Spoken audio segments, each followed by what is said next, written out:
Et bonjour à tous, c'est Mustang, bienvenue dans ces vidéos d'analyse de reveal des terres d'encre. Donc là on va attaquer les cartes rubis, je pense qu'on fera que ça parce que comme pour la partie avec Emerald, il y a beaucoup de choses à dire puisque c'est avec Emerald les cartes qui ont été le plus révélées. Euh, donc on va attaquer tout de suite avec Milotach qui est de 2 pour 2. Et tant que ce personnage est dans un lieu, il gagne plus de force. Ça... Ouais, pourquoi pas. Genre, autant Shenzi, c'était trop de. Il y avait trop de conditions pour la faire fonctionner. Lui, c'est simple, quoi. Il est 4-2 tant qu'il est dans un lieu. C'est ok. C'est ok. Ça sera peut-être pas joué, mais c'est pas non plus.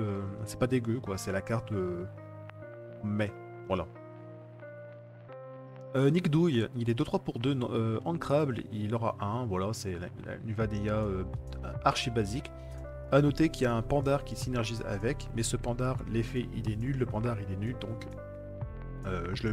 vous le verrez certainement dans une autre vidéo reveal, mais dans tous les cas, ça sera pas joué.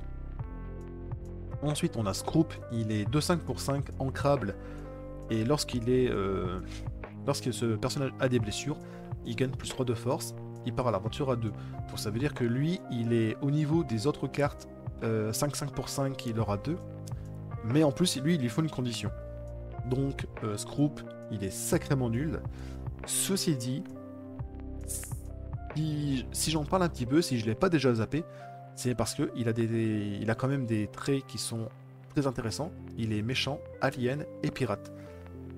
À voir. S'il y a des synergies pirates, comme je parlais dans les Reveal verts avec le Don Massacre, je crois, j'ai plus. Ah, le 4-4 évasive, qui est pirate et prince.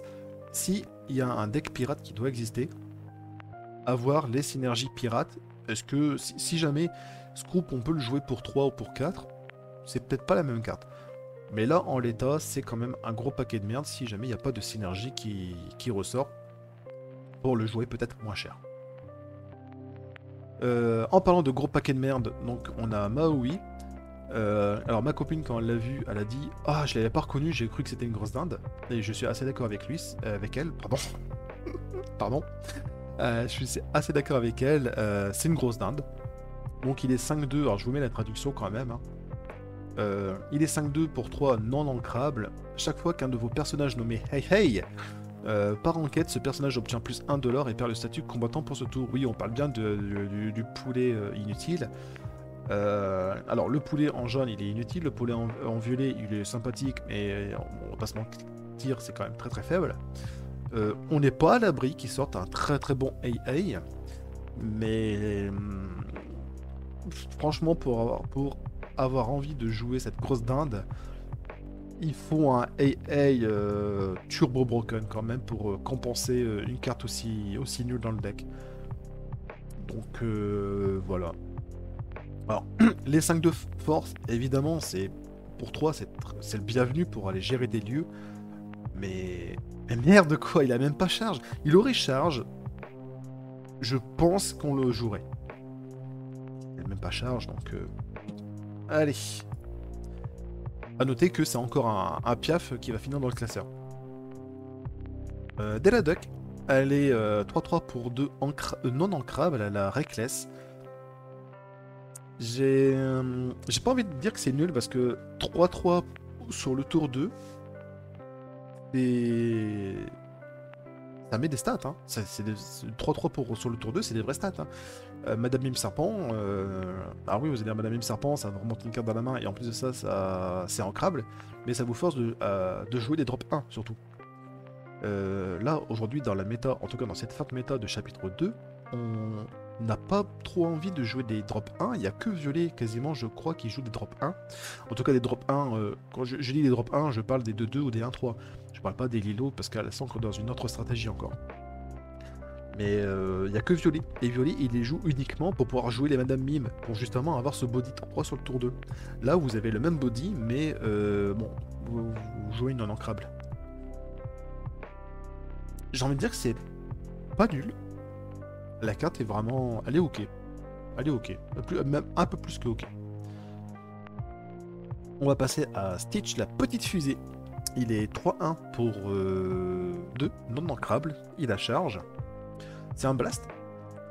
C'est pas les blasts que on a en gris qui vont aller infliger des blessures à distance à des personnages même qui ne sont pas épuisés. Mais lui, c'est littéralement un blast pour deux. Donc, très bonne carte. Je dirais, enfin, je m'avance un petit peu, mais ça pourrait être, par exemple, à la place des feux de dragon, on pourrait jouer du board. Enfin, si on a des decks des decks contrôle qui passent par le board, bah lui, c'est une très bonne carte. C'est une très bonne carte. Si jamais on est dans une stratégie plus contrôle à base, bon, comme on est sur ce chapitre 2, avec des tuons la bête ou des soyez prêtes, non, on jouera jamais cette carte là évidemment. Mais dans une méta qui passe par le board, je pense que c'est un ballast pour 3 qui vous coûte 2. Et qui en plus va vous permettre de proc toutes vos synergies de personnages bannis, quand vos personnages en défient un autre, par exemple la reine de cœur. Donc c'est potentiellement vous jouez de ça pour 2, vous faites un blast et vous piochez une carte. Et ça fait des choses quoi. Tout seul c'est ok, et en synergie avec d'autres cartes, c'est très fort. En parlant de synergie avec les autres cartes, vous avez Ariel qui est 2-3 pour 3 ancrable, elle est insaisissable. Et lorsque vous jouez une chanson, vous choisissez un de vos personnages qui gagne insaisissable jusqu'au début de votre prochain tour. Alors soit ça vous permet de simplement, si en face elle joue insaisissable, ça vous permet de potentiellement vider un board. Si au contraire vous jouez un deck très agressif, ben là tout simplement vous mettez insaisissable à tous vos personnages. En fait si admettons on jouerait un jaune-rouge Song, très souvent vos personnages c'est quand même si on joue le deck Mid-Song qu'on connaît aujourd'hui, vous jouez beaucoup de personnages assez faibles finalement. Et bah là vous donnez insaisissable à tous vos personnages, ça vous assure quasiment de pouvoir remettre une bonne sauce au prochain tour. La carte n'est pas mauvaise dans tous les cas, ce sera à tester. Le fait que ce soit en rouge, c'est intéressant, ça va permettre de build peut-être de nouveaux decks. On passe ensuite à Peter Pan, il est 1-3 pour 3 ancrade, il a charge, il donne 2 points de l'or. Et lorsque vous avez un personnage nommé Fée Clochette en jeu, il gagne plus de force, donc il est 3-3. Bah c'est une bonne carte. C'est une bonne carte, surtout que je pense qu'en rouge, ça manque cruellement de personnages qui l'aura 2. Alors, évidemment, vous avez une des meilleures cartes qui est la Mini Surface, qui est un 3 qui est insaisissable et qui l'aura 2. Mais globalement, vous avez aussi... C'est essentiellement beaucoup de personnages insaisissables, donc très sous-statés, qui vont générer 2 points de l'or. Lui, il n'est pas si sous-staté que ça, puisqu'il est quand même charge et il peut gagner plus d'attaque. Donc si vous avez déjà un personnage Fée Clochette en jeu, bah... il est 3-3. Et il vous donne 2 points de l'or. Pour une carte commune, c'est vraiment... Encore une fois, c'est plus que ok. À comparer aux cartes rouges déjà existantes, à peu près pour le même coup. Slightly, il est 4-3 pour 4, il est ancrable. Si vous avez un personnage nommé Peter Pan en jeu, vous payez, il coûte 1 de moins à jouer, et il est évasif. Alors lui c'est vraiment la carte, si la gestion, la méta change et que on passe par de la gestion par le board, lui c'est vraiment un très très bon anti-évasif, hein, pour le coup. C'est assez solide. Autrement, peu de chance qu'on le voit jouer si jamais, un peu comme le cas qu'on a vu en vert, le 3-1. Donc, même lui, s'il a des stats très intéressantes, surtout si on le joue pour 3, c'est... Il va permettre d'aller chercher beaucoup de cartes évasives. Vaiana, lui d'ornée, elle est 4-4 pour 5, elle est ancrable. Vous pouvez la jouer pour 3, elle possède des traits héros, princesse et capitaine. Lorsque ce personnage part à l'aventure, en étant dans un lieu, vous pouvez redresser tous les personnages qui sont dans le lieu. Tous les autres personnages, donc elle ne peut pas se redresser. Et évidemment, les personnages que vous redressez ne peuvent pas partir à l'aventure pour le restant du tour. Faut voir. La carte en tout cas elle est pas mauvaise, parce que pour 3 vous pouvez avoir une 4-4 qui part à l'aventure pour 2. Vous redressez tous les autres personnages, donc vous les protégez quelque part. C'est pas mauvais. C'est pas mauvais, et à voir est-ce qu'on pourrait tirer encore plus d'avantages. Évidemment l'idée c'est que vous envoyer tous vos personnages à l'aventure, vous les redressez, et puis vous allez défier les personnages adverses. C'est tout bénef. Prince Eric, il est de 2 pour 4 non ancrable par l'aventure pour 2. Et lorsque ce personnage est banni, donc encore une fois, pas en défi, pas pendant votre tour, ou c'est uniquement quand il est banni, vous pouvez bannir un personnage adverse. Là, comme ça, je dirais que la carte ne serait pas jouée, mais, comme j'ai tendance à vraiment croire que Soyez prête risque de disparaître, ou en tout cas, cette stratégie de je pioche, j'attends le tour 7, je rase le board, et puis derrière, je joue que des cartes, que des Madame de Travers, des Maléfiques Dragons, et puis youpi, on s'amuse pas. Si ce genre de méta disparaît, il y a peut-être moyen, je dis bien peut-être moyen, de jouer une autre version de Violet-Rouge Contrôle à base de Madame Mime et des cartes comme Eric.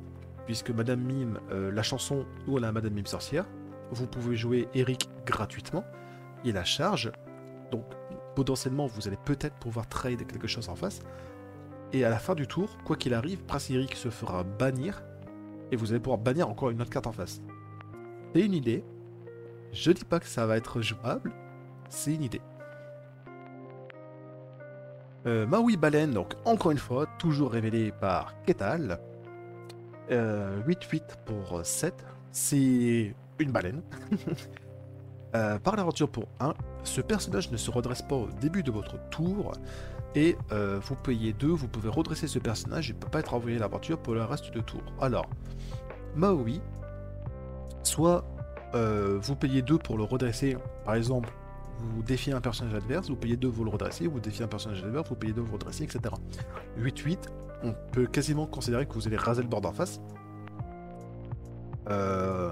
Ou alors, une autre possibilité, c'est de se dire que si votre Maui passe un tour, toutes vos chansons dans votre main coûtent 2. Oui, parce qu'avec 7 d'encre, vous pouvez chanter toutes les chansons du jeu. Donc vous chantez, vous faites l'effet, vous payez 2, vous le redressez, vous chantez, vous faites l'effet, vous payez 2, vous chantez, vous le redressez, etc. Alors aujourd'hui, est-ce qu'on a un réel intérêt de jouer 4-5 chansons en un tour? Non. Est-ce que ça aura un intérêt un jour? Peut-être. En tout cas, si vous avez Ariel sur le board en plus de Maui, vous pouvez donner très facilement évasive à tous vos personnages. À voir.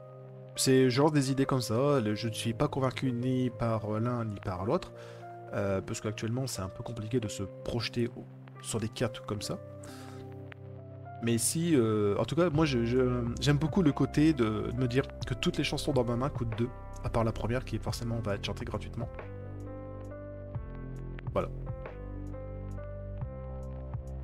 Jim Hawkins, c'est 3-2 pour 2 dans Crab, c'est une vanilla, on s'en fout, ça sera un support à alter.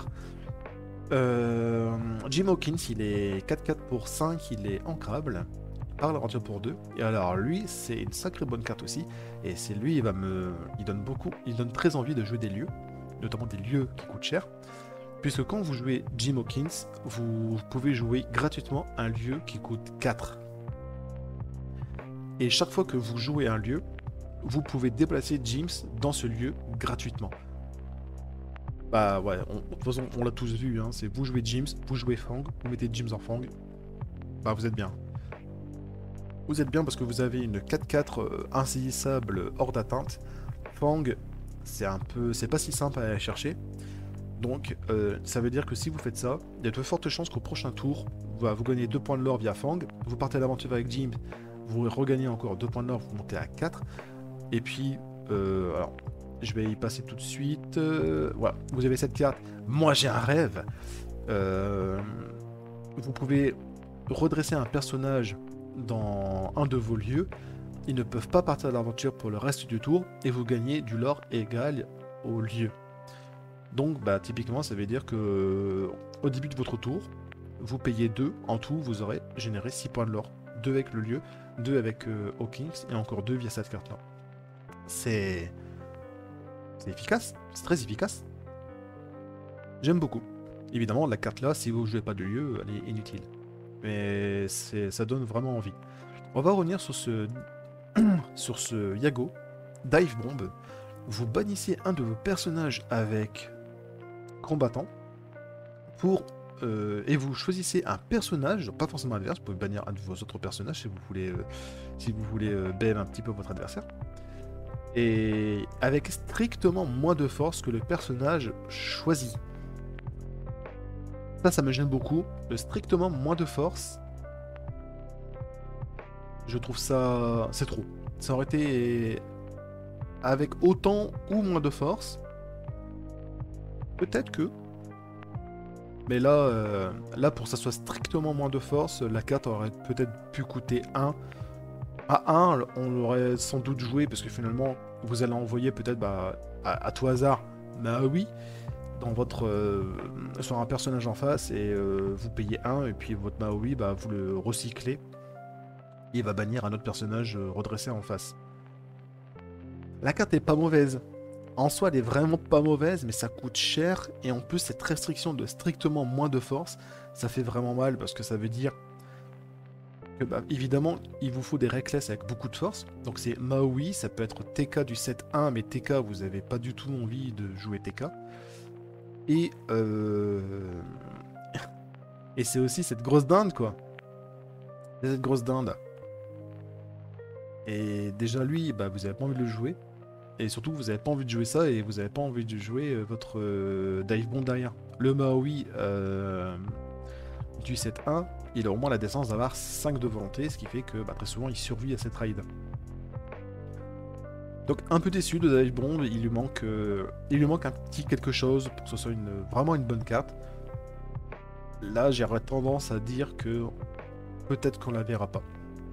J'ai bien peut-être, parce qu'encore une fois, si la méta change et que la façon de gérer à distance le board adverse change, ça pourrait voir du jeu. Ça pourrait. Notamment, je parlais aussi de faire de la gestion sur du très spécifique, sur du tour 3, sur du tour 4. Ou alors je crois que j'en ai parlé dans la partie Saphir aussi. Ça pourrait être aussi une réponse à une méta très spécifique. Non, j'en parlais avec Morph. J'en parlais avec Morph. Parce que vous avez par exemple Félicia dans le chapitre 2, si je ne me trompe pas, elle est 4-1 Reckless. Ça veut dire que Félicia, sur le tour 3, il y a un feu de dragon. Hein. En tout cas, si vous jouez ça sur le tour 3 et que vous avez une Félicia sur le board, c'est un feu de dragon. Donc voilà, c'est à voir. On va passer au talisman sumérien. Le talisman, pendant votre tour, lorsque un de vos personnages est banni en défi, vous pouvez piocher une carte. Ça sent la carte qui a été testée. Et ils se sont rendus compte que c'était trop pété. Et du coup, ils ont rajouté pendant votre tour. Et voire même, je me demande s'ils n'ont pas rajouté pendant un défi. Parce que même juste pendant votre tour, vous avez le talisman, admettons, soyez prête. Vous bannissez tout le monde, sauf que vous aviez 3 ou 4 personnages, vous piochez 4. Tranquille. Donc ça sent, je pense, la carte qui a été nerfée et nerfée. Et donc, ce qu'on la verra jouer, je pense pas, non. Je pense pas.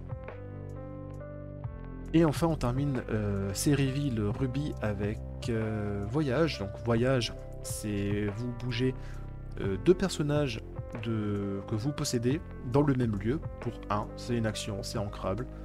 Si on joue des lieux, c'est une carte incroyable. Si on ne joue pas de lieu, évidemment, on ne la verra pas jouer. Donc c'est déjà tout pour ces reveals du Ruby. On est à moins de 20 minutes, j'espère que je ne vais pas trop vite et j'espère ne pas avoir raté de détails. En tout cas, j'espère aussi d'avoir été très pertinent. C'est possible. Dites-moi en commentaire ce qui vous hype le plus. Notez aussi le lieu de la première partie des reveals avec Agrabah, que je trouve quand même vraiment fort. Sans certitude, c'est juste mon ressenti, je pressens que c'est très fort. Et dites-moi ce que vous avez le plus apprécié. Dites-moi aussi en commentaire si vous pensez que ce Maui est une grosse dinde. Pouce en l'air si vous avez aimé, pouce en bas si vous n'avez pas aimé. Je vous dis à une prochaine vidéo reveal.